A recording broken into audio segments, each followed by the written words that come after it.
Hey everyone, this is David Brown with the migration update for May 22nd, 2024 from the Braddock Bay Hawk Watch.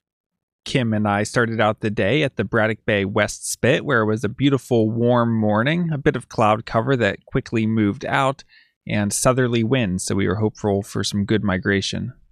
We hung out at our usual spot all the way at the tip of the West Spit, and Mama and Papa Canada Goose brought 3 of their little goslings over, and they're super cute.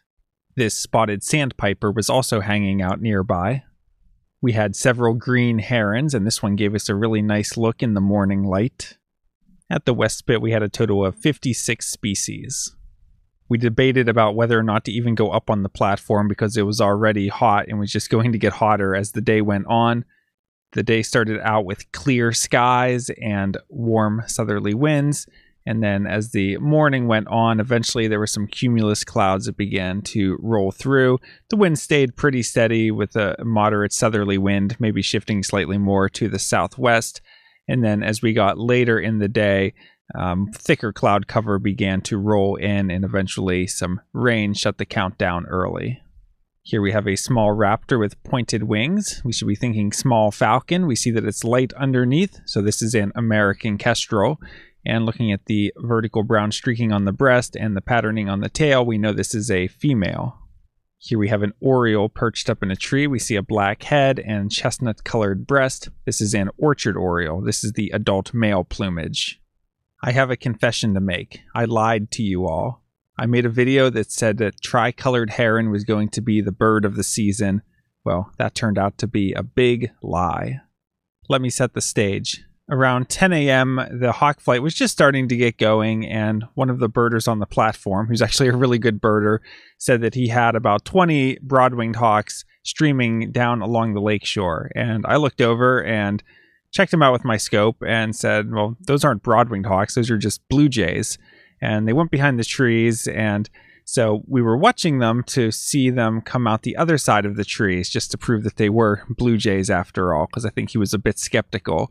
And anyway, we never did see the blue jays come out, but while we were all looking that direction, and it's a direction that we very rarely scan to unless we have a specific reason to, I noticed a bird with a really long tail flying towards us, and it was flying into the wind and had a really big slow flap, but you could see that it either had a really long tail or something was trailing behind it. So my first thought was maybe it was one of the local nesting Cooper's hawks carrying something, because that's the direction of the nest.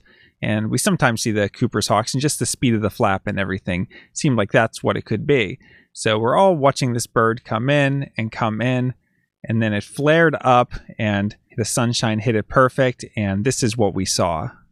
Well, this is very clearly not a Cooper's hawk. What we have here is a large dark bird with a white underside, big white patches in the wings, and a very long black tail. This is a black-billed magpie. We followed it as it flew around, and it actually landed out of sight down on the barrier island, but a few minutes later it was spotted flying over by the West Spit, and actually flew across in front and landed in the eagle tree. Then it flew briefly to another perch, and then continued on towards Burger Park. There are birds that are rare, there are birds that are very rare, and then there's birds that are at this level of rarity. There's only a handful of records for New York State, and we are told that the only other record for Monroe County is from 1949. And guess where that sighting is from? Of all places, it's from the Braddock Bay West Spit. So it's no surprise that I like to go there so much in the morning. Seems like it's been a good hotspot for the past 75 years. And here's some happy hawk watchers after getting a life bird. But we couldn't celebrate too much because there was still a big hawk flight going on. Here we have a large dark raptor. We see a really dark brown head and underside to the body. This is a fresh juvenile bald eagle. In the late morning, when we were starting to get some of those clouds, we got a big push of turkey vultures, and we ended up with nearly 600 of them for the day.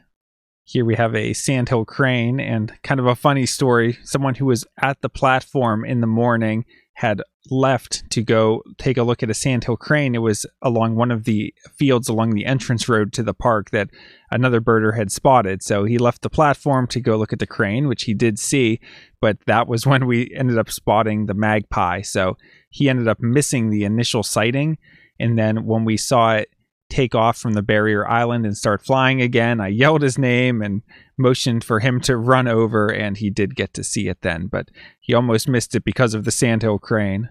Here we have a large buteo with a dark belly band and dark patagial bars. This is a red-tailed hawk, and we know it's a juvenile because it does not have a dark trailing edge to the wing or a red tail. Today was a great day if you like to watch huge cumulus clouds as they grow into thunderstorms.